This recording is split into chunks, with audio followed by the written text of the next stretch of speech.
So we set about, basic sales, sales processes, measurement and so on. Yeah. Let me just stop for a second. Yeah. So for the sales measurement, it's so important because I think if somebody kills it, they work really hard, they bump up the sales and nobody notices because no one's measuring. Yeah. Shame on you. Yeah. I mean, it's bad enough you're not measuring the ones that are underperforming, but shame on you for the ones that perform, because it's so little effort to say, my God, David, this month you're ahead 15% of any other month. It's a record month for you. That's all the guys at the top. The motivation. They just need that little, it's the easiest thing to do. But if you're not measuring it, and so many companies don't measure these results. And but if you don't measure, Larry, how can you improve anything? If I don't know, if you don't know what their call ratio is, if you don't know what their conversion ratios is, you don't know how long their sales cycle is. You don't know how well they're doing a demo. If you don't know those things, if they're not tracked and measured,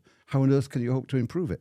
You can't. Yeah. And that's why I say for me, it's like the lean manufacturing in the sales environment. So the starting gate is to understand what are those measures? What are the KPIs? Right. So what is their sales process? So what do they need to do? When do they need to do it? Who do they need to talk to? And this business was classic, where because of what they were selling, so on the one hand, it was an IT solution. They were selling managed data over the wire. But in the same breath, they were also selling to the finance people. So you couldn't sell their solution. It was a managed service subscription service. You couldn't sell just to the IT people. You had to get to the IT guy, to the finance guys as well, and you couldn't just sell to the finance guys. So one of the things in the sales process was to make sure that the salespeople actually talked to both. And there were many times that when you talk to sales guys, say, "Yeah, we're going to close this deal. It's going to happen this month."